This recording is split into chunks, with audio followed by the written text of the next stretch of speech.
వారి గాయములనియు కట్టుచున్న వాడని, వారి గాయములనియు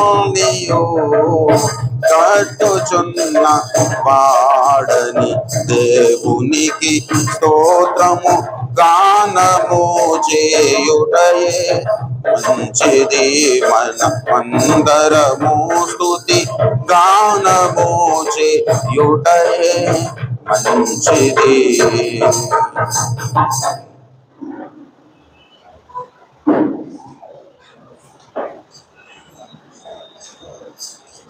ఆరాధన క్రమములో ముందుకు సాగుదాం పిల్లరా. ఆదివారమున మనము రొట్టె విరుచుటకు, ప్రభు యొక్క బలలో పాల్గొనుటకు మనం కూడి ఉన్నాం కనుక మనల్ని మనము స్వపరీక్ష చేసుకోవడానికి, వాక్యకాంతిలో, దేవుని ముఖకాంతిలో మన బ్రతుకులను పరిశీలన చేసుకోవడానికి చిన్న మాట దేవుని పరిశుద్ధ లేఖన భాగంలోని చదువుకొని క్లుప్తముగా ధ్యానించుకొని ఆరాధన క్రమంలో మనం ముందుకు సాగుదాం. మొదటి సమూయేలు గ్రంథము 15వ అధ్యాయము. మొదటి సమూయేలు 15వ అధ్యాయము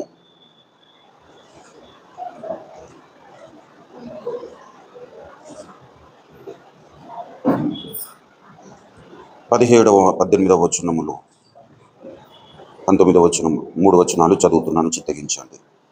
మొదటి సమూయేలు 15వ అధ్యాయము 17, 18, 19 వచనాలు. అందుకు సమూయేలు, నీ దృష్టికి నీవు అల్పుడవుగా ఉన్నప్పుడు ఇశ్రాయేలుల గోత్రములకు శిరస్సు వైతివి. యెహోవా నిన్ను ఇశ్రాయేలుల మీద రాజుగా అభిషేకించెను.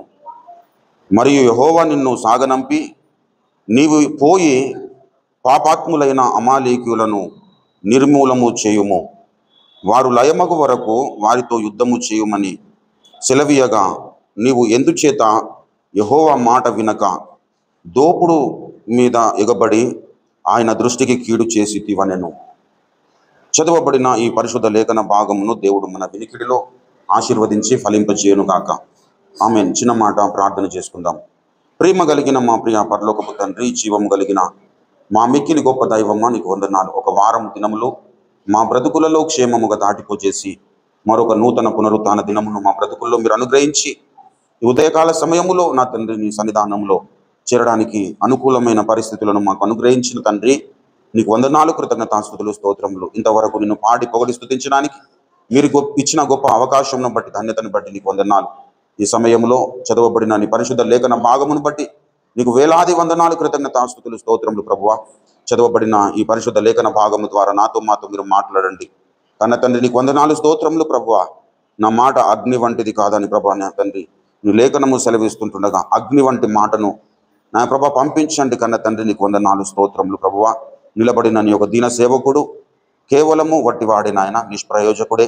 నీ దాసుని నీ యొక్క శిలువ రక్తముతో బాగుగా కడిగి పరిశుద్ధపరిచి పవిత్రీకరించి శుద్ధునిగా చేసి నీ దాసుని నోట నీ యొక్క మాటలుంచి నీ చేతి నీడలో కప్పుకొని నీ యొక్క పరిశుద్ధాత్మ అభిషేకం చేత నీ దాసుని అభిషేకించుకొని నీ దాసుని జ్ఞానమును మరుగుపరిచి నీ జ్ఞానము చేత నీ దాసుని నింపి నాతో మాతో మా అందరితో తేటగా మాట్లాడండి. బల్లకై మమ్మల్ని సిద్ధపరచండి. మన దైనందిన జీవితంలో మేము ప్రభువ అనుసరించవలసిన అతి ప్రాముఖ్యమైన విషయమును మాకు బయలుపరచండి. ఓ నాయన నీకు వందనాలు. ఈ కడవరి కాలములో మేము ఉంటుండగా మేము ఏ విధంగా జీవించాలో, ఏ విధంగా నడుచుకోవాలో, ఏ విధంగా ప్రవర్తించాలో మాకు ఉపదేశించండి. బల్లకై మమ్మల్ని సిద్ధపరచండి, యోగ్యులనుగా చేసి నా తండ్రి నా ప్రభువ మమ్మల్ని నీ యొక్క శరీరక్తంలో పాలు పొందజేయమని యేసు పరిశుద్ధ నామములోనే స్తుతిస్తూ ప్రార్థిస్తూ అడిగి బ్రతిమిలాడి వేడుకొంచున్న పరమ తండ్రి, ఆమేన్, ఆమేన్. దేవుని నామానికి స్తుతి కలుగును గాక. హల్లెలూయా, హల్లెలూయా. ప్రభునందు నాకు అత్యంత ప్రియులారా, చేరవచ్చిన మీ అందరికీ ప్రభు అయిన యేసుక్రీస్తు వారి శుభనామంలో వందనాలు, శుభాలు, దైవాశీస్సులు తెలియజేస్తా ఉన్నాను. చదవబడిన ఈ పరిశుద్ధ లేఖన భాగంలో మనము గమనించి చూసినట్లయితే దేవుడు సౌలును ఇశ్రాయేలు ప్రజల మీద రాజుగా నియమించాడు. న్యాయాధిపతుల కాలము గడిచిన తర్వాత ఇశ్రాయేలు ప్రజలు, న్యాయాధిపతుల కాలంలో ఇశ్రాయేలు ప్రజలు ఉంటుండగా ఇశ్రాయేలు ప్రజలు మాకొక రాజు కావాలి అని దేవుని సమూయేలు దగ్గర విన్నవించినప్పుడు సమూయేలు ద్వారా దేవుడు సౌలును అభిషేకించి ఇశ్రాయేలు ప్రజలకు మొట్టమొదటి రాజుగా దేవుడు నియమించాడు. ఈ క్రమంలో దేవుడు ఇశ్రాయేలు ప్రజల మీద సౌలును రాజుగా నియమించాడంటే అతని వ్యక్తిత్వము, అతని పద్ధతులు, అతని పరిస్థితులు ఎటువంటివో మనకు అన్ని విషయాలు తెలిసి ఉన్నాయి పిల్లరా. మనం కొత్తగా ఇంకా దాంట్లోకి వెళ్ళి పరిశీలన చేయాల్సిన అవసరం ఏం లేదు. ప్రభునందు ప్రియులరా, దేవుడు ఒక వ్యక్తిని, ఇశ్రాయేలు ప్రజలు అనగా దేవుడు ఏర్పాటు చేసుకున్న జనాంగం, దేవుని స్వాస్థ్యం, వారి మీద ఒక అధిపతిగా, ఇశ్రాయేలు ప్రజల మీద అధిపతిగా, రాజుగా ఒక వ్యక్తిని నియమించాడంటే అతడు దేవుని చిత్తానుసారమైన వ్యక్తి అయి ఉంటాడు, దేవునికి లోబడేవాడై ఉంటాడు, దేవుని మాట వినేవాడై ఉంటాడు, దేవునికి అన్ని విధాలుగా మరి సరెండర్ అయిన వ్యక్తి అయి ఉంటాడు పిల్లరా. అటువంటి వ్యక్తిత్వం కలిగిన వాడే మరి ఈ సౌలు. కానీ ఒకానొక పరిస్థితుల్లో మనం చదువుకున్న ఈ మూల వాక్యములో మనం చూసినట్లయితే మరి సమూయేలు అంటున్నాడు 19వ వచనం, నీవు ఎందుచేత యెహోవా మాట వినక దోపుడు మీద ఎగబడి ఆయన దృష్టికి కీడు చేసిటివనెను. దేవుని దృష్టికి కీడు చేశాడట సౌలు. దేని కారణాన్ని బట్టి? దోపుడు మీద బడి అన్నాడు. ప్రభునందు ప్రియులారా, దేవుని మాట మనము శ్రద్ధగా వినాలి, శ్రద్ధగా వినడము నేర్చుకోవాలి. శ్రద్ధగా విన్నప్పుడే మనము దానిని ఆచరణలో పెట్టగలుగుతాం. నువ్వు విన్నది ప్రతిదీ నీ హృదయంలోనికి వెళ్ళగలగాలి. చాలా మందిని గురించి మరి లేఖనం చెబుతుంది, విందురని నేను ఎవరిని గురించి సాక్ష్యం ఇచ్చింది, వారు వినుటకు తమ మనసులను సిద్ధపరచుకోలేరు గనక వినలేకపోయారు అన్నారు ఇర్మియా మరి 6:10లో. ఎందుకు వినలేకపోయినారంటే వారు దేవుని వాక్యము పట్ల మరి ఆసక్తి లేని కారణాన్ని బట్టి. దయచేసి చూడండి ఇర్మియా 6.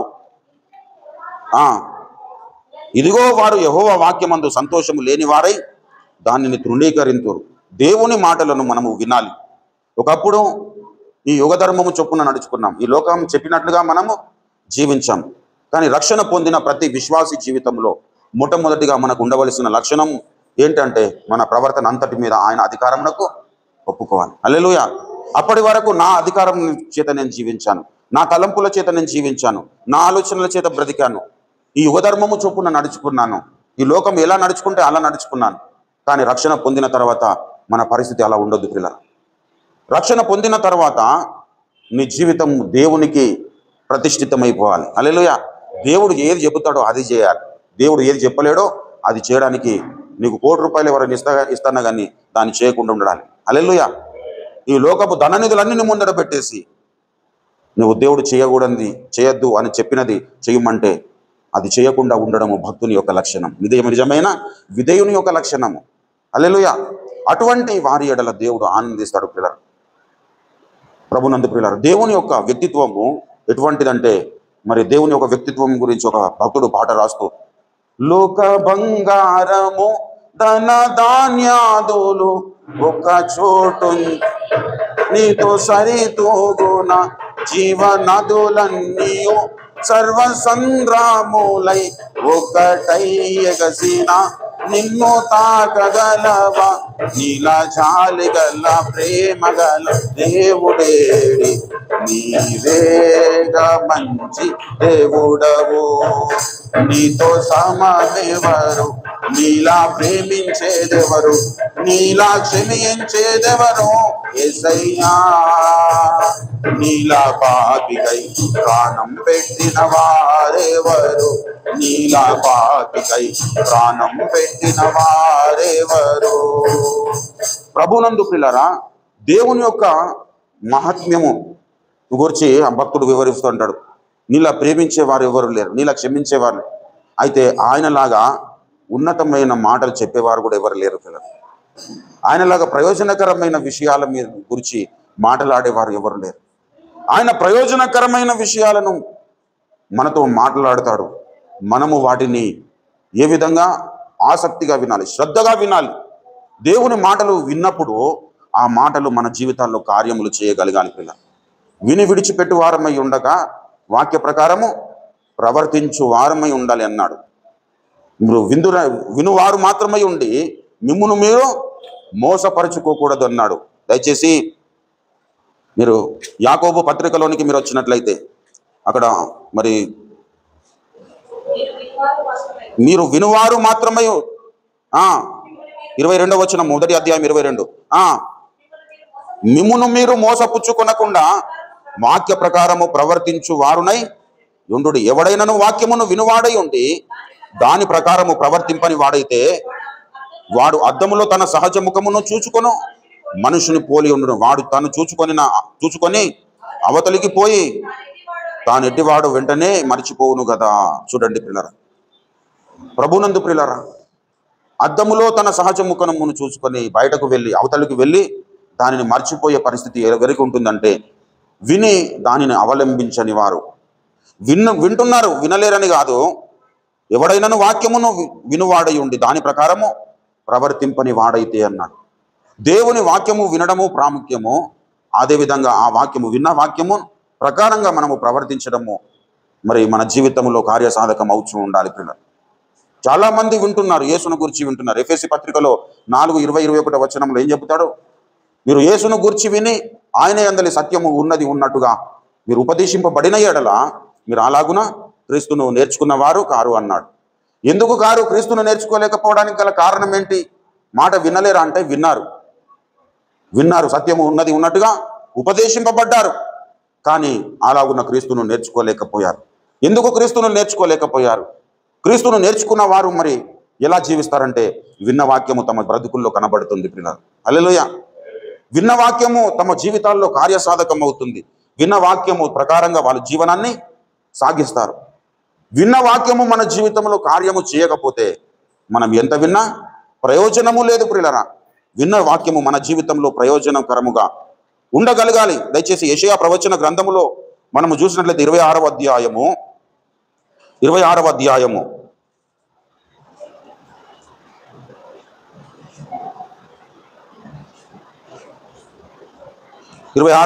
10వ వచనంలో చూడండి. దుష్టులకు దయ చూపినను వారు నీతి నేర్చుకున్నారు, వారు ధర్మక్షేత్రములలో నివసించినను యెహోవా మహాత్మ్యమును ఆలోచింపక అన్యాయము చేయదు. ఎక్కడ నివసించినను? ధర్మక్షేత్రములో నివసించిన, అంటే మందిరములో నివసించినను వారు న్యాయము చేయలేకపోతారు పిల్లరా. యెహోవా మహాత్మ్యమును ఆలోచింపక అన్యాయము చేదురు అన్నారు. దుష్టులకు దయ చూపినను వారు నీతిని నేర్చుకున్నారు. వారు ధర్మక్షేత్రంలో ఉన్నా కానీ వారి పరిస్థితి ఎలా ఉంటుందంటే, వారు ధర్మక్షేత్రంలో లేనట్లుగానే జీవనాన్ని సాగిస్తారు. ప్రభునందు ప్రియులారా, మనమందరము రక్షణ పొందిన వారం. రక్షణ పొందిన మనందరి జీవితంలో ఒక ఉన్నతమైన మరి వ్యక్తిత్వాన్ని మనము కలిగి ఉండాలి. ఎటువంటి వ్యక్తిత్వం అంటే, మరి ఆనాడు మరి సౌలు అవిధేయుడైనట్లుగా మనం అవిధేయులము కాకూడదు. సౌలును దేవుడు రాజుగా నియమించాడు. అతన్ని ఎక్కడి నుంచి పిలిచాడు? 17లో, అందుకు సమూయేలు, నీ దృష్టికి నీవు అల్పుడుగా ఉన్నప్పుడు ఇశ్రాయేలు గోత్రములకు శిరస్సు అయితివి, యెహోవా నిన్ను ఇశ్రాయేలు మీద రాజుగా అభిషేకించెను. చూడండి ప్రియులారా, అల్పుడుగా ఉన్న పరిస్థితుల్లో దేవుడు గొప్పవారిని చేశాడు. ఎందుకో? మాట వింటాడని. హల్లెలూయా. మాట వింటాడని పిలిచాడు, కానీ మాట వినలేకపోయాడు ప్రియులారా. దయచేసి 11వ వచనము చూడండి. సౌలు నన్ను అనుసరింపక వెనుతీసి నా ఆజ్ఞలను గైకొనకపోయెను గనుక అతన్ని రాజుగారు నిర్ణయించినందుకు నేను పశ్చాత్తాపపడుచున్నాను. అందుకు సమూయేలు కోపావేశుడై రాత్రి అంతా యెహోవా మొరపెట్టుచుండెను. చూడండి ప్రియులారా, దేవుడు పశ్చాత్తాపపడుచున్నానట, నేను ఎందుకు రాజుగా ఇతన్ని నియమించాను. ప్రభునందు ప్రియమైన దేవుని బిడ్డలు, మాట వినుట శ్రేష్టము. మన జీవితంలో దేవుని మాట వినకుండా మనం ఎప్పుడైతే తప్పటడుగులు వేస్తామో అప్పుడు దేవుని దృష్టికి మనము అసహ్యులముగా తయారవుతాం. దేవుని దృష్టికి అన్యులముగా తయారైపోతాం. దేవుని దృష్టికి దూరస్తులం అయిపోతాం. దేవుని మాట విన్నంత కాలము, ఇప్పుడు సౌలును బట్టి దేవుడు పశ్చాత్తాపపడుతున్నాడంటే, అంతకుముందు దేవుడు సౌలును బట్టి ఆనందించాడని అర్థం.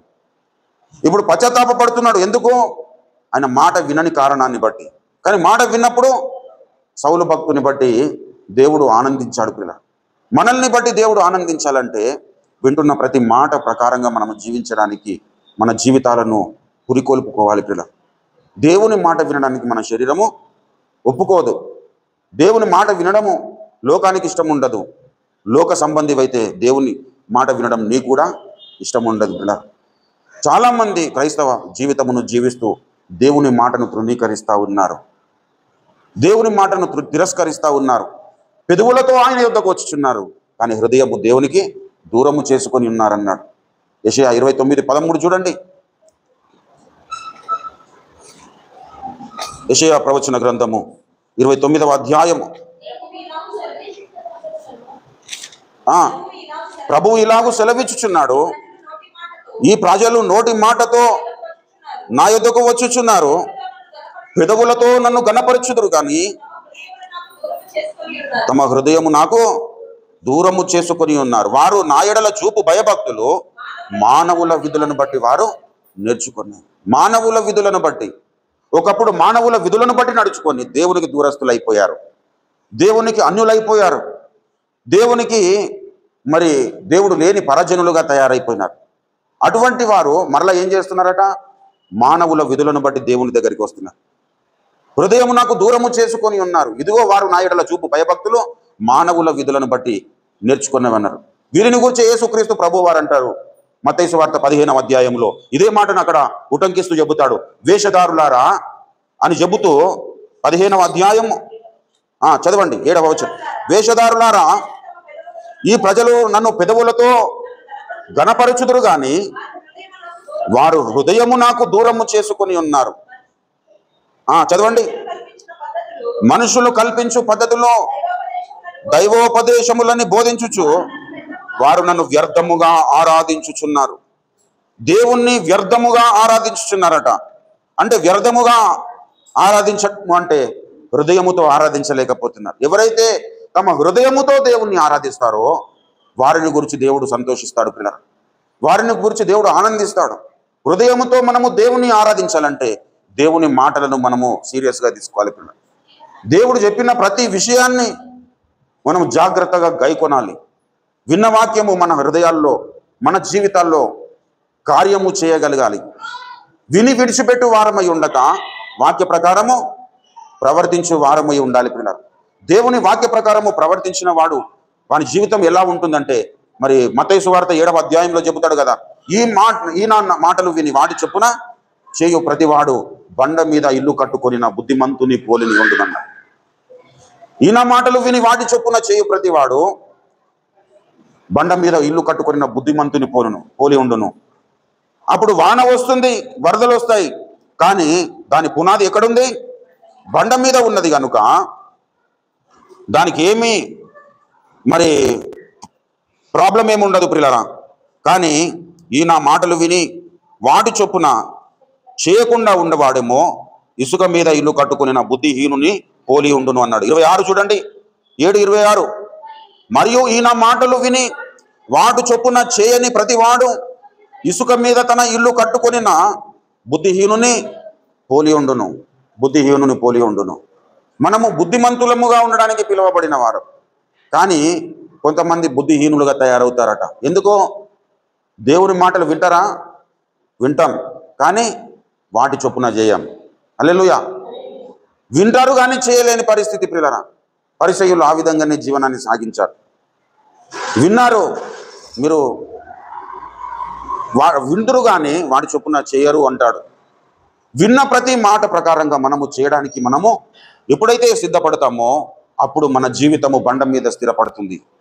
ఎప్పుడైతే విన్న వాక్యం ప్రకారంగా మనము చేయకుండా ఉంటామో అప్పుడు మనం అనుకుంటాం, దేవుని వాక్యం నాకు చాలా తెలుసు, దేవుని వాక్యమును గురించి నేను బోధించగలుగుతాను, అవసరమైతే దేవుని వాక్యము పఠించగలుగుతాను, దేవుని వాక్యమును నేను ఇతరులకు చెప్పగలుగుతాం అనుకుంటాం. కానీ మన పునాది ఇసుక మీద ఉంటుంది. భౌతిక జీవితంలో ఇసుక మీద ఇల్లు కట్టుకున్న బుద్ధిహీనుడు ఎవ్వరు ఉండడు. ప్రతి ఒక్కరు తప్పకుండా ఒక చిన్న గుడిసె కట్టుకున్నాలనుకున్నా తప్పకుండా పునాది వేస్తాడు. కానీ ఆధ్యాత్మిక జీవితంలో ఇసుక మీద ఇల్లు కట్టుకొనిన బుద్ధిహీనులు కోకొల్లలు ఉన్నారు పిల్లలు. చాలామంది ఉన్నారు. వారిని గురించి దేవుడు దుఃఖపడుతున్నాడు పిల్లలు. దేవుని మాటలను వినడము ఎంత ప్రాముఖ్యమో ఆ ప్రకారంగా జీవించడము అంతకంటే ఎక్కువ ప్రాముఖ్యం. దేవుని మాట విన్నందుకు, విధేయుడు అయినందుకు ఇశ్రాయేలు ప్రజల మీద దేవుడు సౌలును రాజుగా నియమించాడు. కానీ ఎప్పుడైతే ఆ మాట వినలేడో, సర్వ విశ్వమును సృష్టించిన ఆ దేవాది దేవుడు పశ్చాత్తాపపడ్డాడు. దేవుడు పశ్చాత్తాపపడుతున్నాడు. ఎందుకు? అరే, అనవసరంగా నేను రాజుగా నియమించాను కదా. అమాలేకీయులను సంపూర్ణంగా సర్వనాశనము చేయమని అమాలేకీయులను సౌలు చేతికి అప్పగిస్తే సౌలు ఏం చేస్తాడంటే మరి రాజును కూడా చంపకుండా తీసుకొస్తాడు. అదేవిధంగా మరి వారి పశువులను, వారి ఎడ్లను అన్నింటినీ హతం చేయమంటాడు. దేవునికి ఎట్లాగో బలి అర్పించేది ఉన్న కార్యక్రమం ఉంది కాబట్టి వాటి కొరకు కొన్ని సిద్ధపరుద్దాం అనుకొని దాంట్లో మంచి వాటిని అన్నింటినీ పోగు చేసుకొని తీసుకొస్తాడు. అయితే దేవుడు చెప్పిన ప్రకారంగా మనం చేయడం నేర్చుకోవాలి. దేవుడు చెప్పింది ఒకటైతే మన స్వబుద్ధిని మనం ఎప్పుడైతే వినియోగిస్తామో అప్పుడు తీరని నష్టాన్ని మనం కొని తెచ్చుకుంటాం. ఒక సేవకుడి విషయంలో కానీ దేవుని విషయంలో కానీ మనము జాగ్రత్తగా ప్రవర్తించే వారమై ఉండాలి. హల్లెలూయా. ప్రభునందు ప్రియమైన దేవుని బిడ్డలారా, దావీదు చేతుకు మరి సౌలు చాలాసార్లు దొరికిపోయాడు. కానీ సౌలు దావీదు ఏమన్నాడు?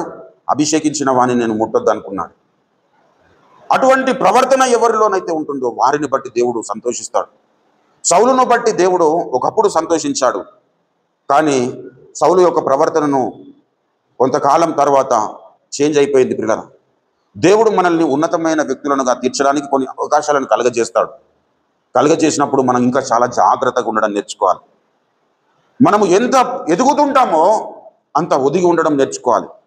ఎంతెంత ఎక్కువగా ఎదుగుతుంటావో అంత ఎక్కువ ప్రమాదము నీకు జీవితంలో పొంచి ఉంటుందనే విషయాన్ని నువ్వు మర్చిపోకూడదు. మనం ఏం చేస్తామంటే నన్ను దేవుడిలో ఎదుగుతున్నాను కాబట్టి ఇంకా నాకు సేఫ్టీ ఎక్కువైపోయింది అనుకుంటాం. అట్లా కాదు.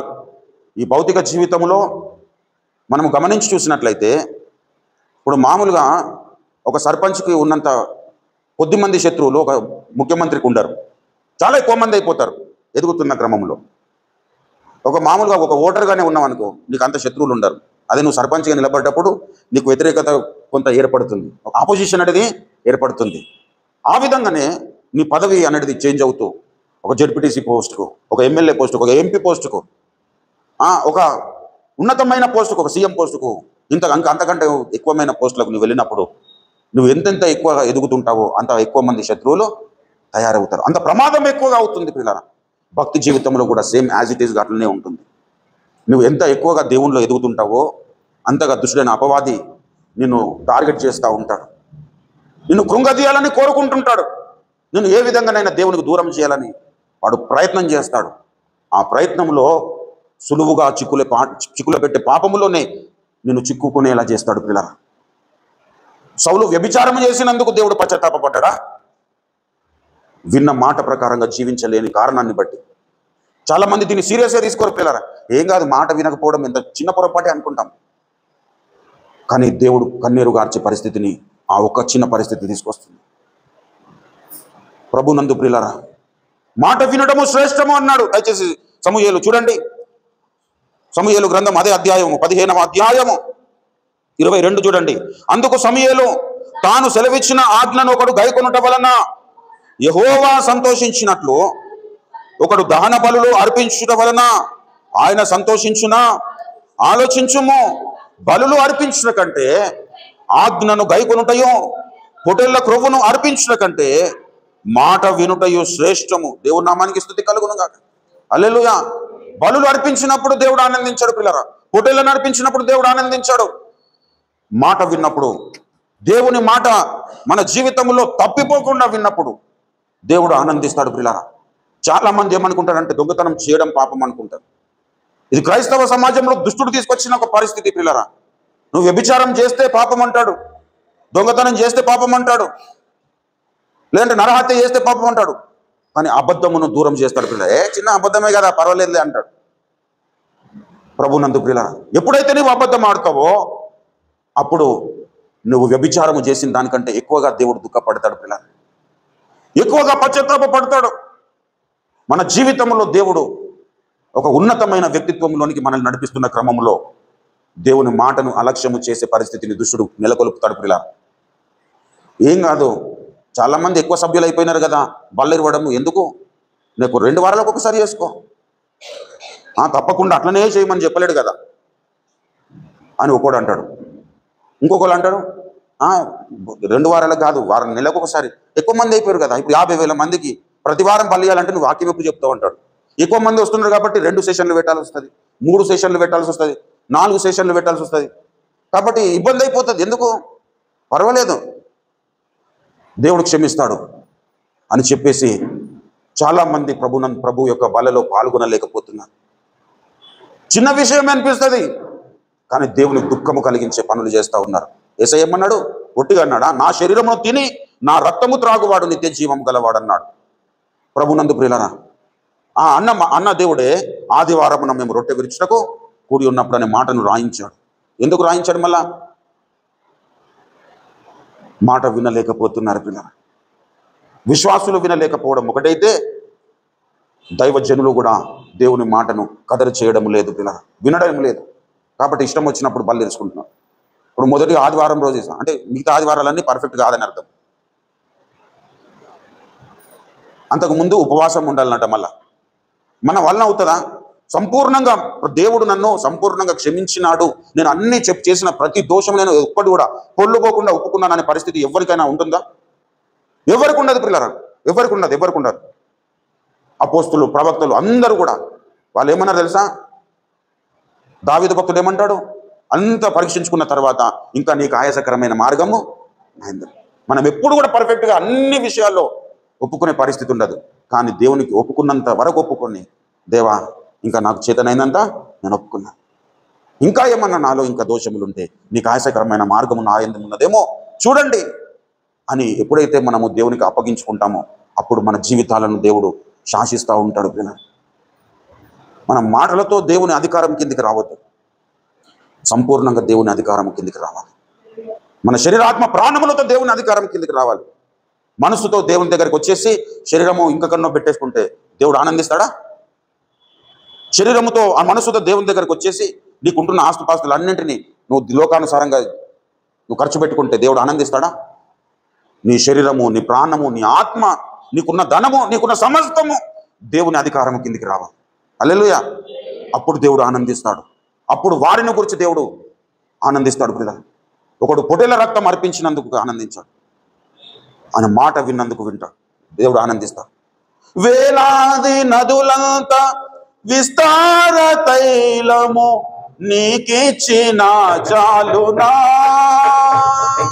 వేలాది నదులంతా విస్తార తైలం నీకిచ్చిన చాలునా, గర్భఫలమైన నా జ్యేష్ఠ పుత్రుడు నీకిచ్చిన చాలునా, గర్భఫలమైన నా జ్యేష్ఠ పుత్రుడు నీకిచ్చిన చాలునా, ఏడాది దూడలనా వేలాది, ఏడాది దూడలనా వేలాది పొటేలనా, నీవు చేసిన ఉపకారములకు నేనేమి చెల్లింతును, నీవు చేసిన ఉపకారములకు నేనేమి చెల్లింతును, ఈ గొప్ప రక్షణ నాకిచ్చినాను నేనేమి చెల్లింతును, ఈ గొప్ప నేనేమి చెల్లింతును, కపటవర్తన లేనట్టి హృదయాన్ని అర్పించుటే చాలునా, కపటవర్తన లేకున్న హృదయాన్ని అర్పించుటే చాలునా, ఏడా దూడలనా వేలాది పొటేలనా, ఏడాది దూడలనా వేలాది పొటేలనా, నీవు చేసిన ఉపకారములకు నేనేమి చెల్లింతును, మరణ పాత్రుడనయ్యో నాకై మరణించితివి సిలువలో. మరణ పాత్రుడనయ్యో నాకై మరణించితివి సిలువలో. కరుణ చూపి నీ జీవ మార్గాన్ని నడిపించుమో యేసయ్యా. కరుణ చూపి నీ జీవ మార్గాన నడిపించుమో యేసయ్యా. ఏడాది దూడలనా వేలాది ఏడాది దూడలనా వేలాది తొట్టెలనా నీవు చేసిన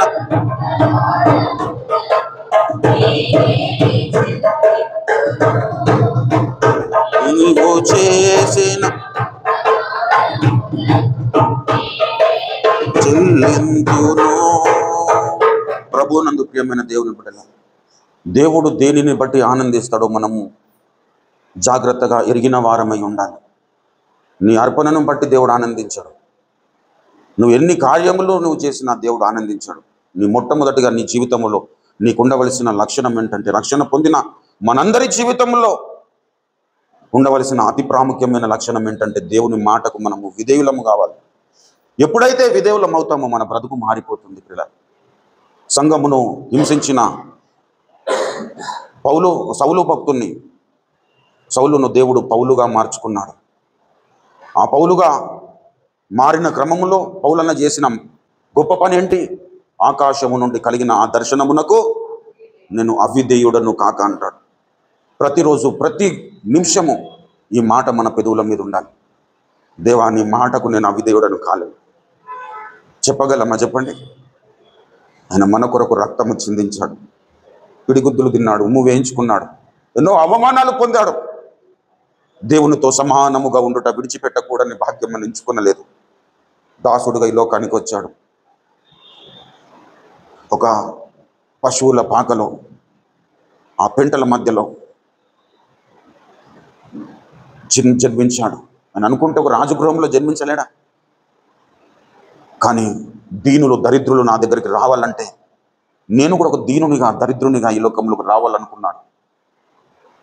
ఈ లోకానికి వచ్చాడు, మనందరినీ రక్షించుకున్నాడు, మనల్ని గొప్ప చేశాడు. ఎలా గొప్ప చేశాడో తెలుసా? చీకటిలో నుండి ఆశ్చర్యకరమైన వెలుగులోనికి మనల్ని పిలిచేయమన్నాడు. మనల్ని మీరు రాజులైన యాజక సమూహం అన్నాడు. దేవునికి నా సొత్తైన జనం అన్నాడు. మేరా జిగర్ కా తుకుడా హై తుమ్ లోగ్ అన్నాడు. నా ప్రాణము అన్నాడు.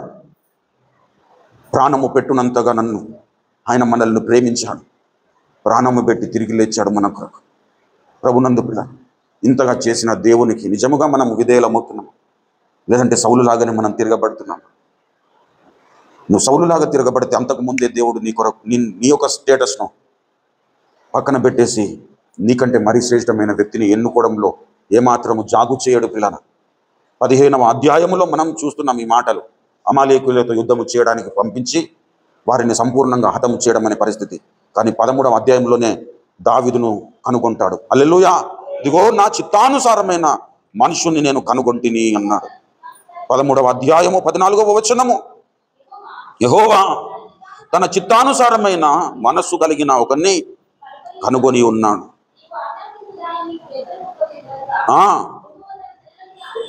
ఓ దేవుని నామానికి స్తుతి కలుగును. అంతకు ముందే ప్రభునందు ప్రియులారా, మన జీవితం మనం దేవుడు ఏర్పరచుకున్నప్పుడు మనం శ్రద్ధగా దేవుడు చెప్పిన ప్రకారంగా మనం జీవించాలి. రక్షణ పొందిన ప్రతి జీవితంలో సామెతల గ్రంథము 3:5లో మనం నిలబడాలి. ప్రియులారా, మన స్వబుద్ధిని ఏమాత్రము, ఒకప్పుడు ఆధారం చేసుకున్నాను, పాపిగా జీవించాను. ఒకప్పుడు ఆధారం చేసుకున్నాను, శత్రువుగా జీవించాను. ఒకప్పుడు ఆధారం చేసుకున్నందుకు దేవుడు లేని పరజనునిగా ఉన్నాను. ఒకప్పుడు ఆధారం చేసుకున్నందుకు ఈ యుగధర్మము చొప్పున నడుచుకున్నాను. కానీ ఇప్పుడు ఆయన రక్తము వలన దేవునికి సమీపస్తున్నయ్యాను. దేవునికి సమీపస్తున్నయ్యాను. చూడండి దయచేసి ఎఫెసీ పత్రిక 2వ అధ్యాయము 13వ వచనము చూడండి. ఎఫెసీ పత్రిక 2:13, అయినను మునుపు దూరస్తులైన మిమ్మల్ని ఇప్పుడు క్రీస్తు యేసునందు క్రీస్తు రక్తము వలన సమీపస్తులమయ్యాం. హల్లెలూయా. ఒకప్పుడు దూరస్తులము, అప్పుడు మనము దేవుని మాట వినలేము కాబట్టి దూరస్తులం. మరి ఇప్పుడు ఏంది పరిస్థితి? ఇప్పుడు మన స్టేటస్ ఏంటి? ఒకప్పుడు దూరస్తులం అయ్యాము, ఆయన రక్తం చిందించాడు, మనల్ని సమీపస్తులం చేశాడు. ఇప్పుడు మనము దేవుని మాటలు వింటున్నామా? శ్రద్ధగా దేవుని మాటలను అనుసరిస్తున్నామా?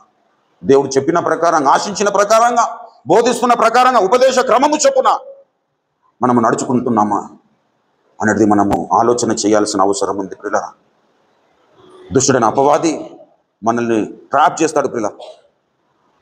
ఆయన నువ్వు ప్రార్థన చేస్తున్నావు కదా, నీకేం ప్రార్థన చేస్తున్నావు, నువ్వేం పాపివి కాదని చెప్తాడు. నువ్వు నరహత్య చేయట్లేదు, ఏం పాపం కాదని చెప్తాడు. కానీ అపోస్తలుడైన పౌలు భక్తుని ద్వారా దేవుడు రాయిస్తాడు, సులువుగా చిక్కుల పెట్టు పాపమును విడిచిపెట్టి విశ్వాసమునకు కర్తయు దానిని కొనసాగించేవాడైనా యేసు వైపు చూచు. దుష్టుని వైపు చూడొద్దు పిల్లలు.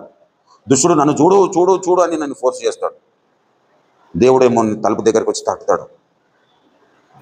దేవుణ్ణి తట్టుతున్న తలుపును నువ్వు తీస్తావా, లేదంటే దుష్టుని వైపు చూస్తావా? ప్రభునందు పిల్లలు, దుష్టుని వైపు ఎప్పుడైతే నువ్వు చూస్తావో వాని ప్రేరేపణకు లోబడతావు.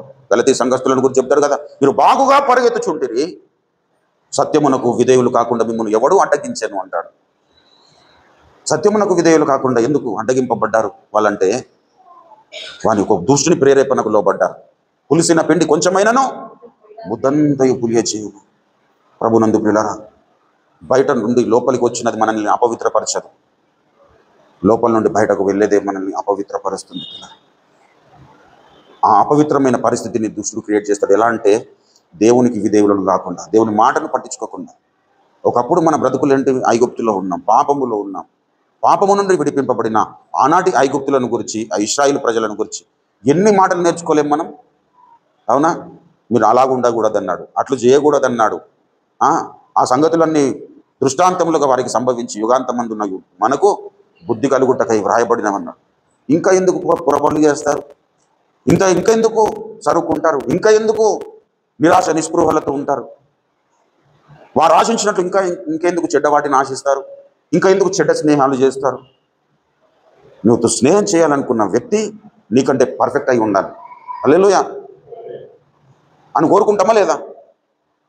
కానీ విచిత్రం ఏంటంటే, నేటి క్రైస్తవ సమాజం అలా ప్రవర్తించడం లేదు. బలహీనులందరూ ఒక సంఘం అయిపోతున్నారు, బలవంతులందరూ ఒక సంఘం అయిపోతారు. ఎందుకు? మీకు ముందున్న వారిని, మీకు అధికారులుగా, మీకు నాయకులుగా ఉంటున్న వారి విశ్వాసమును మీరు అనుసరించి అన్నారా లేదా? హెబ్రీ పత్రిక రండి, హెబ్రీ పత్రిక చదవండి. మీకు దేవుని వాక్యము బోధించి మీ పైన నాయకులుగా ఉన్న వారిని జ్ఞాపకము చేసుకొని వారి ప్రవర్తన, వారి విశ్వాసమును అనుసరించుడి. నీకంటే పైన వాని విశ్వాసమును అనుసరిస్తే నీకు లాభము కలుగుతుంది. నీతో సమానముగా, లేదంటే నీకంటే తక్కువ వానితో నువ్వు స్నేహం చేస్తే. ఇప్పుడు దేవుని సంఘంలో దుష్టుడు ఏం చేస్తాడంటే, ఒక పరిస్థితిలో దేవుని సంఘంలో సంఘాలు పడుతుంటాడు దుష్టుడు. దేవుడేమో సత్యమునకు స్తంభమును ఆధారమైన సంఘము కట్టాలనుకుంటే, ఆ సంఘంలో దుష్టుడు ఏం చేస్తాడంటే కొన్ని గురుగులను విత్తుతాడు. ఆ గురుగులు కూడా అవి విత్తనాలు అయ్యేంత వరకు సేమ్ అట్లనే కనబడతాయి, పెరికి వేయడానికి అవకాశం లేని పరిస్థితి కనబడతాయి. ప్రభునందు ప్రియులారా, దేవుడు కూడా అట్లనే పెరగనిస్తాడు.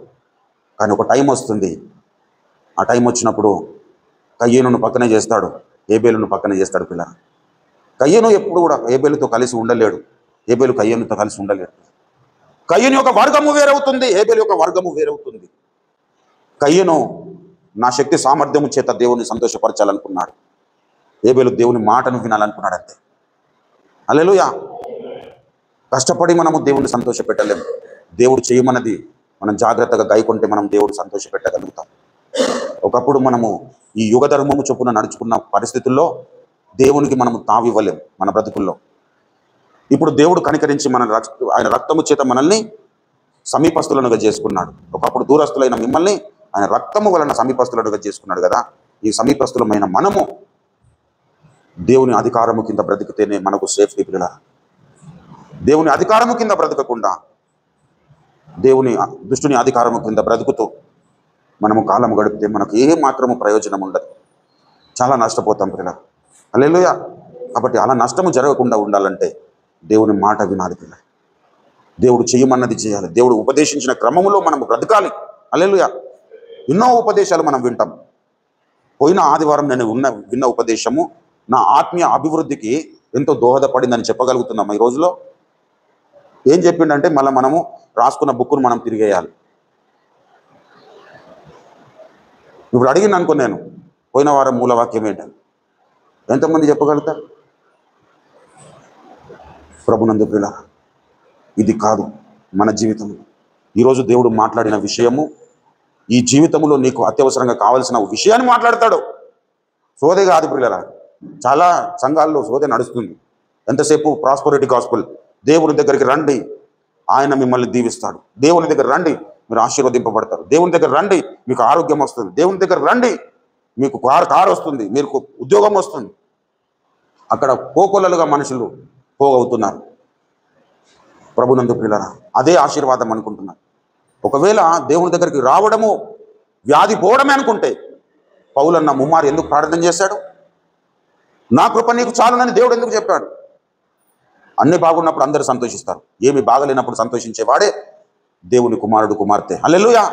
అలా దేవుని కుమారుని కుమార్తెగా నువ్వు జీవించాలి అంటే దేవుని మాట మీద నీవు నీ మనసును లగ్నము చేయాలి.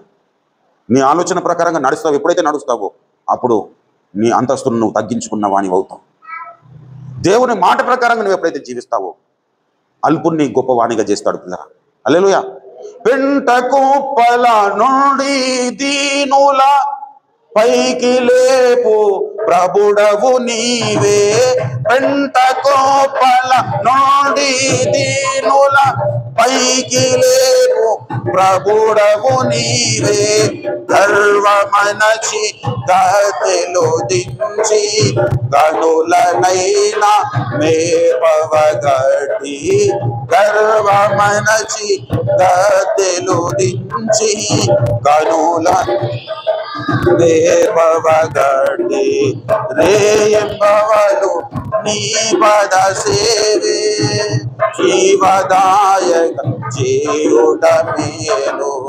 సాటి లేని దేవుడవీవే. నాదు కూడా నీవే. రేయింబవలు నీ పద సేవే. నరుల నమ్ముట కాదే నిజముగా నీదు చరణం శరణం దేవా.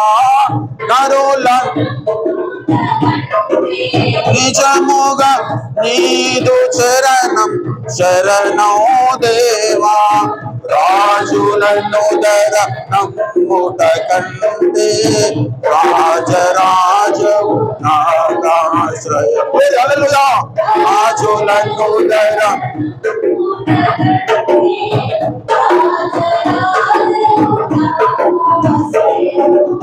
రేయి పదలు నీ పద సేవే.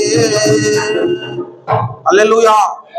ప్రభునందు ప్రియులారా, పెంట కుప్పల మీద నుండి దీనులను పైకెత్తువాడు ప్రియులారా.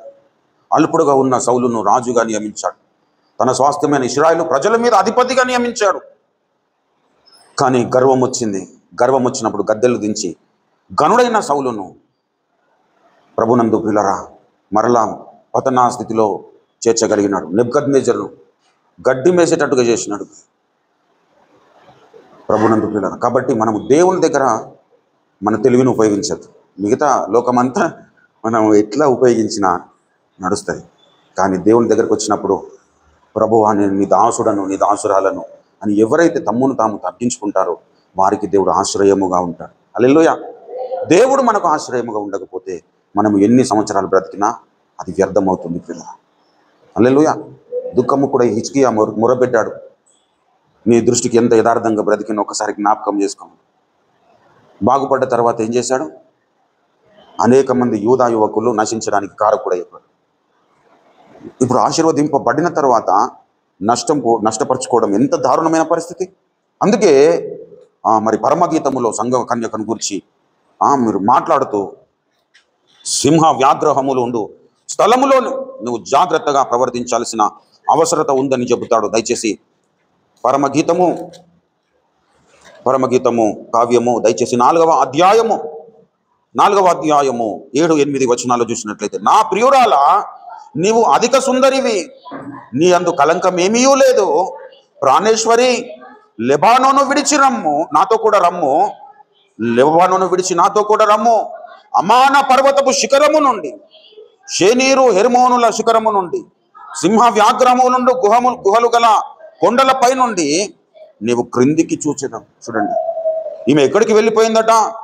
అమాన పర్వతం అంత శిఖరము మీదకి వెళ్ళిపోయింది. షేనీరు హెర్మోను శిఖరము నుండి అక్కడికి వెళ్ళిపోయింది. ఎవరు ఈమె అంటే కలంకము ఏమీ లేని సంఘకన్యక. ఏ కలంకము లేని కారణాన్ని బట్టి దేవునికి అతి ప్రియుడైనందున సౌలును దేవుడు ఏం చేశాడు? రాజుగా నియమిస్తే ఎంతో ఉన్నతమైన పదవినిచ్చాడు. అక్కడి నుండి కిందికి పడ్డాడు. భక్తి జీవితంలో నేను ముందుగా చెప్పాను, మనం ఎంత ఎదుగుతుంటే అంత ఒదిగి ఉండడం నేర్చుకోవాలి. అంత ఒదిగి ఉండాలి నేర్చుకోవాలి. ఇక్కడ ఏం కాదు, మనం ఎట్లా ప్రవర్తించి నడుస్తుందంటే, దేవుడు ఒక టైం తీసుకొని దేవుడు మోషేనే చంపచూశాడట. హల్లెలూయా. మోషే కంటే మనం ఉన్నతమైన వ్యక్తిత్వం కలిగారు ఆరమ్మ ప్రభునందు ప్రియులారా. కాబట్టి ఆ పరిస్థితి తెచ్చుకోవద్దు. సైలెంట్గా నా వల్ల కాదు ప్రభువా, దండం పెడతా, నేను నీ కౌగిల్లో ఉంచుకో, నేను ఉండగలుగుతాను సేఫ్టీగా అని తాను ఎవరైతే తగ్గించుకొని దేవునికి అప్పగించుకుంటారో, దేవుని మాటలు వింటారో, అప్పుడు వానలు వచ్చినా వరదలు వచ్చినా నీ పునాది బండ మీద వేయబడి ఉంటుంది కనుక నీకు ఏ నష్టము జరగదు. హల్లెలూయా. నష్టం తెచ్చుకోవద్దు. ఇల్లు కట్టుకోక నష్టం తెచ్చుకున్నాడా? లేదంటే కారు కొనక నష్టం తెచ్చుకున్నాడా? భార్య లేక నష్టమైందా? దేవుని మాట వినక నష్టమైంది. ప్రభునందు ప్రియులారా, దేవుని మాటలు వినడం శ్రేష్టం. ప్రియులారా, బలులు అర్పించుట కంటే దేవుని మాట వినుట శ్రేష్టం. కాబట్టి దేవుని మాటలు విందాం. ఎక్స్ట్రాలు చేయకుండా మన జీవితాన్ని దేవునికి సంపూర్ణంగా అప్పగించుకుందాం. ఎంత ఎదుగుతుంటే అంత ఒదిగి ఉండాలి. హల్లెలూయా.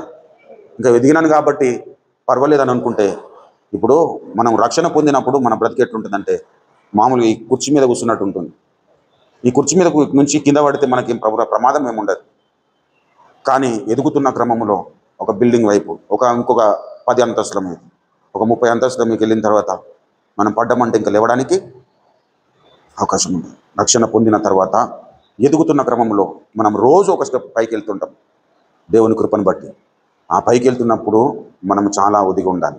ప్రభు, ఆ పెంట కుప్పల మీద నుండి నన్ను పైకి లేవనెత్తినావు కదా, నేను నీ మాట ప్రకారంగా నేను జీవిస్తాను, నీవు ఆజ్ఞాపించిన ప్రకారంగా నడుచుకుంటాను, నేను ఒక మాదిరికరమైన జీవితాన్ని లీడ్ చేస్తాను అని ఎప్పుడైతే నువ్వు అనుకుంటావో అప్పుడు నీ జీవితము దావీదులాగా దీవింపబడుతుంది. ప్రియులారా, దయచేసి చూడండి 78వ సంకీర్తన చివరి 3 వచనాల్లో చూసినట్లయితే, 78వ సంకీర్తన దయచేసి, తన దాసుడైన దావీదును కోరుకొని గొర్రెల దొడ్లలో నుండి అతన్ని పిలిపించెను, పాడి గొర్రెలను వెంబడించడం మాన్పించి తన ప్రజలైన యాకోబును తన స్వాస్థ్యమైన ఇశ్రాయేలును మేపుటకై అతన్ని రప్పించెను. అతడు యథార్థ హృదయుడై వారిని పాలించెను, కార్యముల యందు నేర్పరి వారిని. చూడండి పిల్లలు, అతడు యథార్థ హృదయుడై వారిని పాలించెను. ఇప్పుడు సౌలులో లేనిది దావీదులో ఉన్నది యథార్థత. పిల్లలు, హల్లెలూయా. సౌలులో గర్వం వచ్చేసింది, దావీదులో దీన మనసు వచ్చేసింది. పిల్లలు, ప్రభునందు పిల్లలు, ఒకప్పుడు సౌలుగా ఉన్నప్పుడు నూతన నిబంధనలో ఉంటున్న పౌలు కూడా సౌలుగా ఉన్నప్పుడు సంఘాన్ని హింసించాడు. ఎప్పుడైతే ఆకాశం నుండి కలిగిన ఆ దర్శనమునకు విధేయుడైపోయినాడో ఇంకా తన బ్రతుకు మారిపోయింది. ఆయన బ్రతుకులో ఏమంటాడు? నేను ఇంకా వెనుకున్న వాటిని మరిచిపోయాను, నేను ముందున్న వాటి కొరకు వేగిర పడతాను, గురి వద్దకే పరిగెడుతున్నాను అన్నాడు. ఏవేవి లాభకరమో అవన్నీ నష్టముగా ఎంచుకున్నాడు. ప్రభునందు పిల్లరా, శరీరానుసారమైన మనసు మీద దృష్టి పెట్టలేదు, ఆత్మానుసారమైన మనసు మీద దృష్టి పెట్టాడు. ఆత్మానుసారమైన జీవితం గురించి తన కుమారుడైన తిమోతికి ఉపదేశించాడు. హల్లెలూయా. ఏదైతే నడుచుకున్నాడో అది ఉపదేశించాడు. ఆ విధంగా మనము కూడా కార్యముల యందు నేర్పరులము కావాలి. దావీదు ఎటువంటి వాడైనాడు? అతడు యథార్థ హృదయుడై వారిని పాలించెను, కార్యముల యందు నేర్పరి వారిని నడిపించెను. మనం ఎప్పుడు నడిపించగలుగుతాం? మనం నేర్పరులము కావాలి కార్యముల యందు. హల్లెలూయా. దేవుని కార్యముల యందు మనము నడుచుకున్నప్పుడు అనేకులను దేవుని కార్యముల తట్టు త్రిప్పగలుగుతాం. హల్లెలూయా. ఈనాడు లోకమును ప్రభావితం చేసిన, సంఘమును ప్రభావితం చేసిన వ్యక్తులు ఉన్నారు పిల్లలు. ఆ వ్యక్తులను అనుసరిస్తూ వారి విశ్వాసమును అనుసరిస్తూ మన జీవితాలను మనం ముందుకు సాగినట్లయితే మన జీవితం ధన్యకరం అవుతుంది. కాబట్టి మనల్ని మనం స్వపరీక్ష చేసుకుందాం. మనల్ని మనం ఒకసారి పరీక్షించుకుందాం. దేవుని మాటకు నువ్వు ఎంత విధేయుడు అవుతున్నావు, ఎంత ఏ మోతాదుల్లో దేవునికి మాటకు విధేయుడు అవుతున్నావు. దేవుడు నిన్ను మరణము నుండి జీవములోనికి నడిపించాడు. అపరాధముల చేత పాపముల చేత చచ్చిన స్థితిలో ఉంటున్న నిన్ను దేవుడు తన స్వరక్తం ఇచ్చి కన్నాడు. దూరస్తుడమైన నిన్ను సమీపస్తునిగా చేసుకున్నాడు. నీ సమీపస్తుడమైన తర్వాత నువ్వు ఏ విధంగా జీవనాన్ని సాగిస్తున్నావు? నీ స్వబుద్ధిని ఆధారం చేసుకొని బ్రతుకుతున్నావా, లేదంటే దేవుని మాటకు విధేయురాలివై బ్రతుకుతున్నావా? దేవుని మాటకు విధేయురాలు కాకపోతే ఎంత నష్టం జరుగుతుందో సౌలు జీవితం గురించి మనతో దేవుడు మాట్లాడాడు. సౌలులాగా మనము దేవునికి దుఃఖము కలిగించే, దేవుడు పశ్చాత్తాపడే పరిస్థితి తీసుకురావద్దు పిల్లలు. ఆనాడు దేవుడు నరులను చేసినందుకు పశ్చాత్తాపడ్డాడట. అనోకు కాలంలో, నోవాహు కాలంలో భూమి మీద నరుల యొక్క చెడుతనము బహు గొప్పదిగా చూశాడు.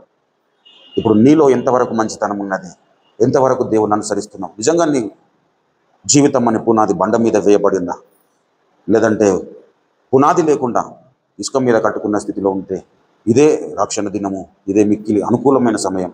మన హృదయాలను దేవునికి అప్పగించుకుందాం. దేవుని వైపు మనము మరలుకుంటే ఆయన మన వైపు మరలుకుంటాడు, మనల్ని బాగు చేస్తాడు. కాబట్టి బాగు చేయడానికి దేవుడు మన మధ్యలో సంచారం చేస్తూ ఉన్నాడు. బాగుపడడానికి మనం ఉపక్రమిద్దాం ప్రియులారా. దేవుడి మాటలు మన వినికిడిలో ఆశీర్వదించి ఫలింపజేయను గాక. రండి ప్రియులారా, ప్రార్థన చేసుకోండి.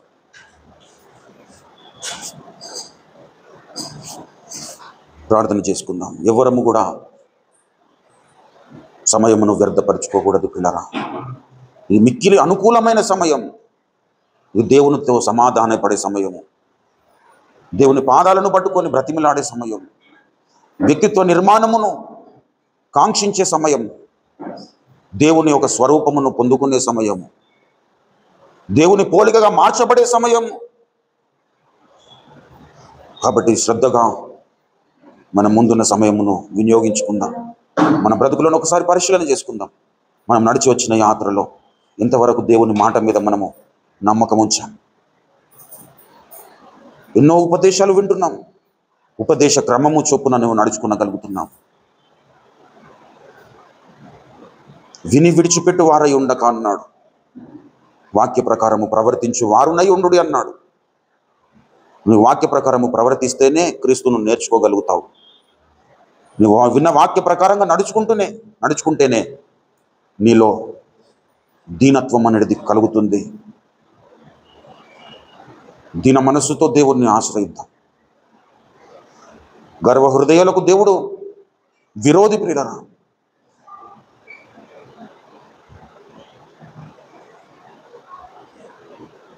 అహంకారము, గర్వము, అసూయ, ద్వేషము, మత్సరము, వీటన్నింటినీ మనల నుండి విసర్జిద్దాం ప్రియులారా. చచ్చిన స్థితిలో ఉంటున్న మనల్ని దేవుడు బాగు చేశాడు. గొర్రెలకు జీవమునిచ్చుటకు, అది సమృద్ధిగా ఇచ్చుటకు నేను వచ్చినాను. మన కొరకు ప్రాణము పెట్టిన గొర్రె పేరు నజరేయుడైన యేసుక్రీస్తు.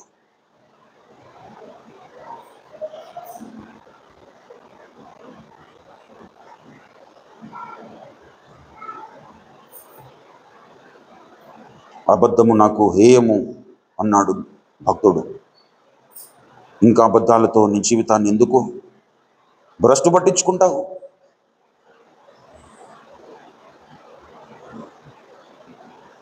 నా దేవునికి తెలియదు అనుకోకూడదు.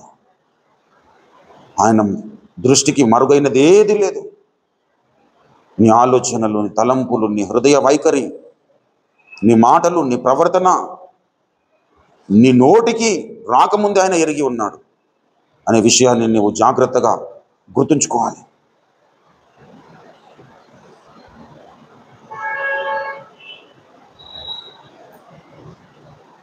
లోకాన్ని సుఖపెట్టిన వాడు దేవుణ్ణి సంతోషపెట్టలేడు. శరీరాన్ని సుఖపెట్టుకున్న వారు దేవుణ్ణి సంతోషపెట్టలేరు. కానీ దేవుణ్ణి సంతోషపెట్టిన వారు లోకాన్ని సంతోషపెట్టగలుగుతారు. దేవుణ్ణి సంతోషపెట్టిన వారు తమ శరీర విషయంలో కూడా ఆనందంగా ఉండగలుగుతారు. మనకు కావలసింది దేవుని సంతోషపెట్టడము, దేవుని మాట వినడము. నిర్లక్ష్య వైఖరిని మనము విసర్జిద్దాం. నిర్లక్ష్య వైఖరి ఒక ఎయిడ్స్ లాంటిది, ఒక క్యాన్సర్ లాంటిది పిల్లరా. అది నీ జీవితాన్ని తినివేస్తుంది. దేవుని మాటగా చెబుతున్నాను, క్యాన్సర్ మన జీవితంలో ఉండడము ప్రమాదము.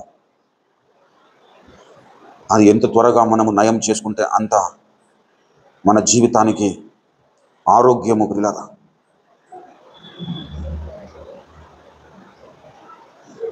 దురాశ గర్భము ధరించి పాపమును కనును, పాపము పరిపక్వమై మరణము కనును అన్నాడు.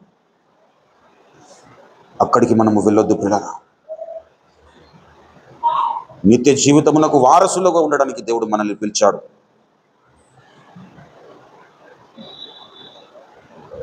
క్షణకాల సుఖాలను,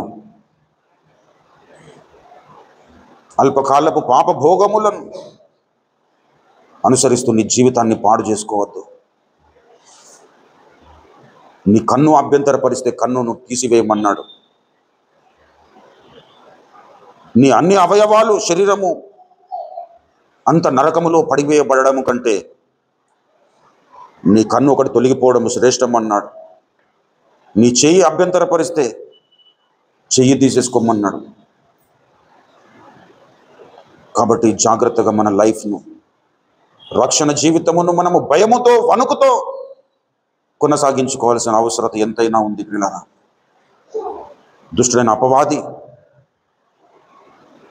నిన్ను భ్రమ పెడతాడు, నిన్ను ప్రేరేపిస్తాడు. ఏం కాదులే, చిన్న పొరపాటే కదా అని నిన్ను భ్రమ పెడతాడు. కయ్యను ఏమి వ్యభిచారము చేయలేదు, ఇస్కరియోతు యోధ వ్యభిచారము చేయలేదు, నరహత్య చేయలేదు.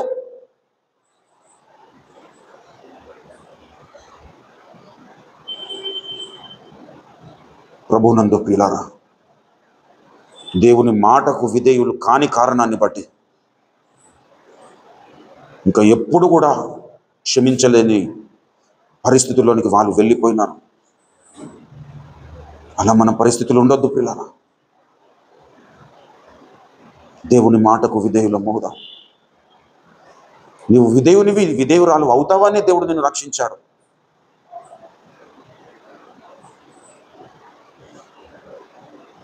కానీ మనము భ్రష్టులమయ్యాం. పర్వాలేదు, దేవుడు భ్రష్టులను కూడా పిలుస్తూ ఉన్నాడు.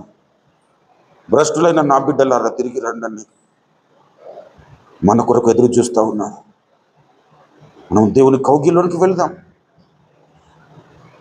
దేవుని కౌగిలే మనకు శ్రేష్టమైన ఆశ్రయము ప్రియులారా.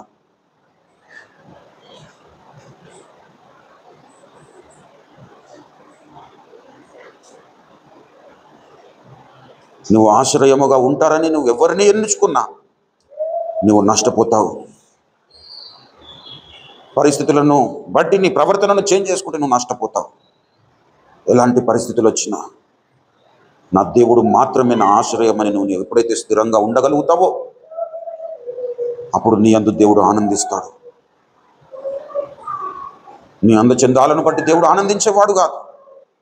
నీకుంటున్న ధనమును బట్టి దేవుడు ఆనందించాడు, నీకున్న హోదాను బట్టి దేవుడు ఆనందించాడు. నీవు ఆయన మాటకు ఎంత విధేయునివైతే అంత దేవుడు నీ అందు ఆనందిస్తాడు. విధేయులమవుదాం పిల్లరా. బ్రతుకుతే యేసయ్య బిడ్డలముగా బ్రతుకుదాం.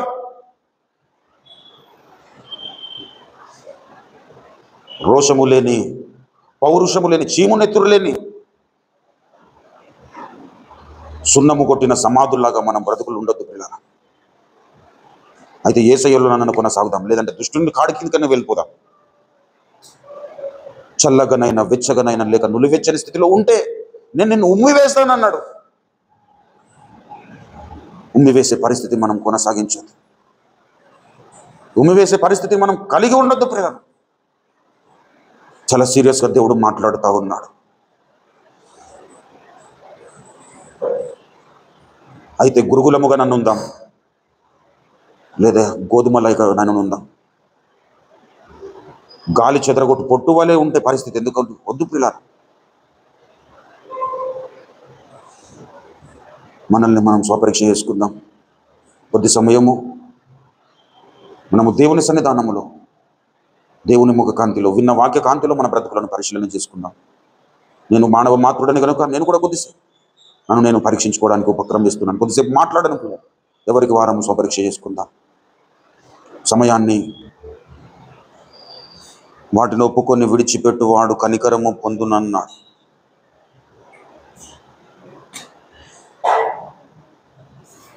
అతిక్రమములను దాచిపెట్టడం మనకు క్షేమము కాదు ప్రియ.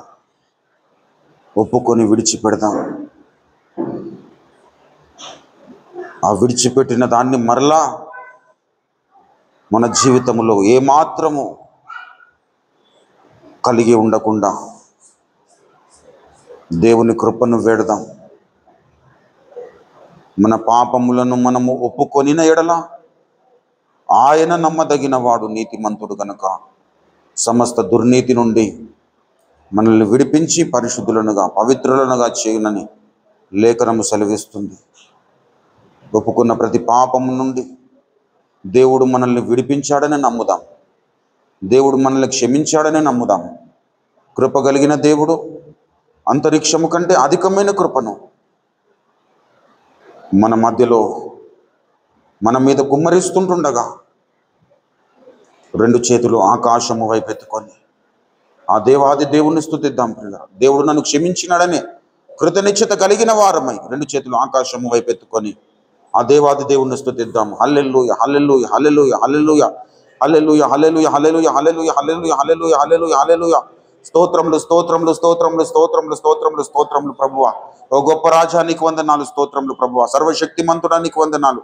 సర్వాధిపతివైన తండ్రి నీకు వందనాలు. సర్వాధికారము కలిగిన తండ్రి నీకు వందనాలు. సృష్టి పితా నీకు వందనాలు, స్తోత్రములు. సకలము చేయగ జాలిన గొప్ప తండ్రి నీకు వందనాలు. నీతి సూర్యుడానికి వందనాలు. నా నీతికి నా రక్షణకు కారణభూతుడానికి వందనాలు అని చెబుదాం. హల్లెలూయా, హల్లెలూయా, హల్లెలూయా, హల్లెలూయా, హల్లెలూయా, హల్లెలూయా, హల్లెలూయా. స్తోత్రములు, స్తోత్రములు, స్తోత్రములు, స్తోత్రములు, స్తోత్రములు. ఉన్నవాడవు అనువాడవైన మా తండ్రి నీకు వందనాలు, స్తోత్రములు ప్రభువా. మా మధ్యలోనికి దిగి వచ్చిన తండ్రి నీకు వందనాలు. నాతో మాట్లాడిన తండ్రి నీకు వందనాలు. నన్ను బాగు చేసినందుకు నీకు వందనాలు. నన్ను దర్శించినందుకు నీకు వందనాలు. నాలో హృదయ సున్నతి కలగజేసినందుకు నీకు వందనాలు. ఓ నాయన నీకు వందనాలు. నన్ను ప్రభువు నా తండ్రి ముట్టినందుకు నీకు వందనాలు. నన్ను స్వస్థపరిచినందుకు నీకు వందనాలు, స్తోత్రం అని చెబుదాం. హల్లెలూయా, హల్లెలూయా, హల్లెలూయా, హల్లెలూయా, హల్లెలూయా, హల్లెలూయా, హల్లెలూయా, హల్లెలూయా. స్తోత్రములు, స్తోత్రములు, స్తోత్రములు. నా మీద ఉన్న దుష్టుని ప్రభావమును తొలగించినందుకు నీకు వందనాలు. నీ అధికారం క్రిందికి నన్ను ఆయన ప్రభు నడిపించినందుకు నీకు వందనాలు అని చెప్తాం. హల్లెలూయా, హల్లెలూయా. నీ కౌగిల్లోనికి నన్ను చేర్చుకున్నందుకు నీకు వందనాలు. నాలో ఉంటున్న మురికినంతటిని కడిగి వేసినందుకు నీకు వందనాలు. అవిధేయతనంతటిని తొలగించినందుకు నీకు వందనాలని చెప్తాం. హల్లెలూయా, హల్లెలూయా, హల్లెలూయా, హల్లెలూయా, హల్లెలూయా, హల్లెలూయా, హల్లెలూయా, హల్లెలూయా, హల్లెలూయా. నా ప్రాణమా యెహోవాను సన్నతించుము. నా అంతరంగమున సమస్తమైన పరిశుద్ధ నామమును సన్నతించుము. నా ప్రాణమా యెహోవాను సన్నతించుము. ఆయన చేసిన ఉపకారములు దేనిని మరువకమన్నాడు పిల్లారా. మొట్టమొదటిగా ఆయన మన జీవితంలో చేసిన ఉపకారము, మన అపరాధములన్నింటి క్షమించాడు కనుక మనము దేవుని స్తుతిద్దాం. మన సంకటములన్నింటిని కుదిర్చాడు కనుక మనము దేవుని స్తుతిద్దాం. సమాధి నుండి మన ప్రాణములను విమోచించున్నాడు కనుక మనము దేవుని స్తుతిద్దాము. హల్లెలూయా, హల్లెలూయా, హల్లెలూయా, హల్లెలూయా, హల్లెలూయా, హల్లెలూయా. స్తోత్రములు, స్తోత్రములు, స్తోత్రములు, స్తోత్రములు ప్రభువా. హల్లెలూయా, హల్లెలూయా. గొప్ప దైవమా నీకు వందనాలు, స్తోత్రములు, స్తోత్రములు ప్రభువా. ఓ నాయన నీకు వందనాలు, వందనాలు, వందనాలు. మా ఆరాధ్య దైవమ్మ నీకు వందనాలు. మా పోషకుడా నీకు వందనాలు. మా సంరక్షకుడా నీకు వందనాలు, స్తోత్రములు ప్రభువా. ఉన్నతమైన నా తండ్రి వ్యక్తిత్వం కలిగిన దైవమ్మ నీకు వందనాలు, స్తోత్రములు. మహోన్నతుడా నీకు వందనాలు, స్తోత్రములు. మహాత్మ్యము కలిగిన దైవమ్మ నీకు వందనాలు, స్తోత్రములు. నన్ను హక్కున చేర్చుకున్న తండ్రి నీకు వందనాలు, స్తోత్రములు ప్రభువా. నన్ను విసర్జించని తండ్రి నీకు వందనాలు, స్తోత్రములు ప్రభువా. నన్ను వెలివేయనందుకు నీకు వందనాలు, స్తోత్రములు. నన్ను దూరపరిచినందుకు నీకు వందనాలు, స్తోత్రములు. నన్ను హక్కున చేర్చుకున్న తండ్రి, నా గాయములు కలిగిన కఠిన తండ్రి నీకు వందనాలు, స్తోత్రములు. హల్లెలూయా, హల్లెలూయా, హల్లెలూయా, హల్లెలూయా, హల్లెలూయా. నన్ను బలపరిచినందుకు నీకు వందనాలు, స్తోత్రములు. నాయన ప్రభా, దుర్బలునిగా నేను ఉంటుండగా నా తండ్రి నాకు బలమును అనుగ్రహించినందుకు నీకు వందనాలు. దుష్టు నుండి నన్ను తప్పించినందుకు నీకు స్తోత్రములు అని చెబుదాం. హల్లెలూయా, హల్లెలూయా, హల్లెలూయా, హల్లెలూయా, హల్లెలూయా, హల్లెలూయా, హల్లెలూయా. స్తోత్రములు, స్తోత్రములు, స్తోత్రములు, స్తోత్రములు, స్తోత్రములు, స్తోత్రములు ప్రభువా. ఉన్నవాడవు నా తండ్రి నీకు వందనాలు. అనువాడవైన తండ్రి నీకు వందనాలు, స్తోత్రములు ప్రభువా. మట్టి నుండి ప్రభువా నా తండ్రి, నాయన ప్రభువా నా తండ్రి నీ కుమారునిగా నన్ను చేసుకున్నందుకు నీకు వందనాలు. ఓ నాయన శత్రువు నుండి ప్రభు నా తండ్రి నీకు స్నేహితునిగా, నీకు స్నేహితురాలుగా ఉండడానికి నా తండ్రి మీరు చేసిన గొప్ప కార్యమును బట్టి నీకు వందనాలు, స్తోత్రములు. హల్లెలూయా, హల్లెలూయా, హల్లెలూయా, హల్లెలూయా, హల్లెలూయా, హల్లెలూయా, హల్లెలూయా. స్తోత్రములు స్తోత్రములు స్తోత్రములు స్తోత్రములు స్తోత్రం ప్రభువా. ఓ గొప్ప దైవమ్మ నీకు వందనాలు, స్తోత్రములు స్తోత్రం ప్రభువా. నీ అందు ఆనందించడానికి మీరు ఇచ్చిన గొప్ప ధన్యతను బట్టి నీకు వందనాలు, స్తోత్రములు స్తోత్రములు ప్రభువా. హల్లెలూయా హల్లెలూయా హల్లెలూయా హల్లెలూయా హల్లెలూయా. ఆగమ్య ఆనందమే హృదయము నిండేను, ప్రభుని కార్యములు గంభీరమైనవి. ఆగమ్య హృదయము నిండేను, ప్రభుని కార్యములు గంభీరమైనవి. ప్రతి ఉదయ సాయంత్రములు, ప్రతి ఉదయ సాయంత్రములు స్తుతికి యోగ్యములు, స్తుతికి యోగ్యములు. ఓ యేసుని ప్రేమ మరణాంధకారం లోయాన్ని సంచరించిన నిరంతరామేసు నాడు కాపరి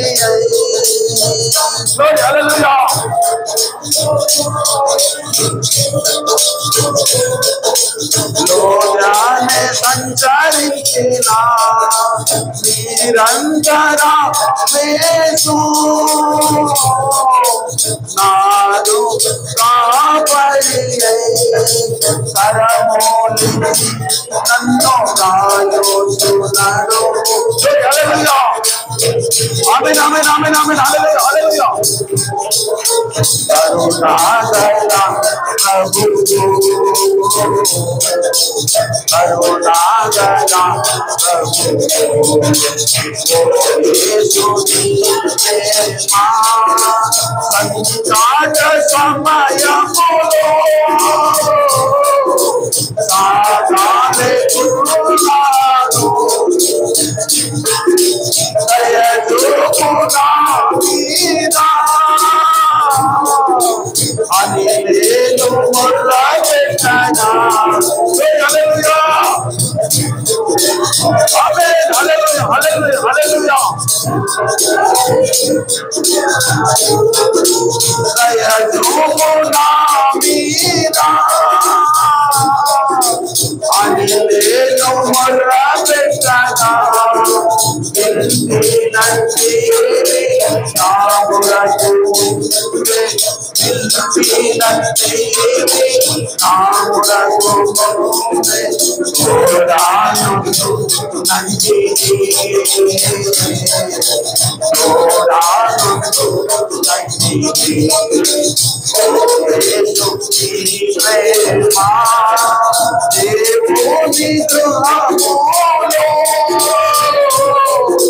సదా స్తుతించెదను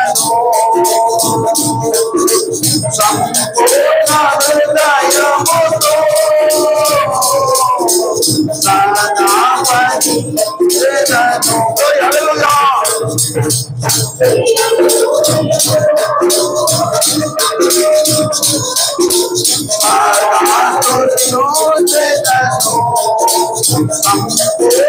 హృదయముతో, సదా భజించెదను.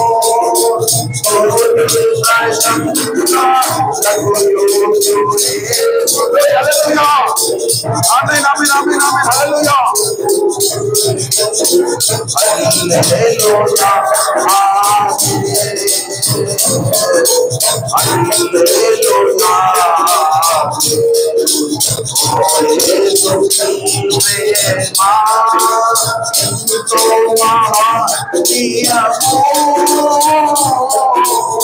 ఆకాశ పర్వత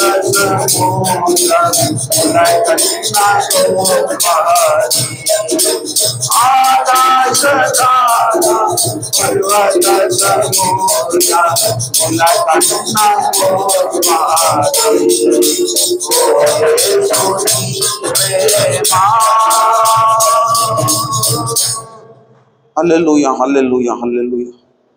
యేసయ్యా నీకు వందనాలు, స్తోత్రం. ఓ సంకట సమయములో, సాగలేని పరిస్థితుల్లో ప్రభువా నా బ్రతుకును మీరు కాచి కాపాడిన తండ్రి, నాకు తోడై ఉన్న తండ్రి నీకు వందనాలు. ఓ కన్న తండ్రి, నాయన వ్యాధి బాధల నుండి నన్ను విడిపించినందుకు నీకు వందనాలు. ఓ కన్న తండ్రి, నాయన కృంగిపోయిన స్థితిలో నుండి నన్ను విడిపించిన తండ్రి నీకు వందనాలు. శ్రమ దినమున కృంగిపోయిన పరిస్థితుల్లో నేనుంటుండగా ప్రభువా, కుమారుడా కృంగిపోవద్దు, నా కుమార్తె నువ్వు కృంగిపోవద్దు. క్రీస్తు యేసునందున్న కృపచేత నువ్వు బలవంతునివి కావాలి, బలవంతురాలివి కావాలని నువ్వు వాక్కు చేత నన్ను దర్శించి నాతో మాట్లాడిన తండ్రి నీకు వందనాలు, స్తోత్రములు. నన్ను జ్ఞానవంతునిగా చేసినందుకు, జ్ఞానవంతురాలుగా నన్ను చేసినందుకు నీకు వందనాలు. నన్ను బలవంతునిగా చేసినందుకు నీకు వందనాలు. నన్ను నీతిమంతునిగా చేసినందుకు నీకు వందనాలు. ఓ గొప్ప రాజా నీకు స్తోత్రములు, స్తోత్రములు, స్తోత్రం. హల్లెలూయా, హల్లెలూయా, హల్లెలూయా. పెంట కుప్పల మీద నుండి ప్రభువా నన్ను పైకి లేవనెత్తిన తండ్రి నీకు వందనాలు, స్తోత్రం.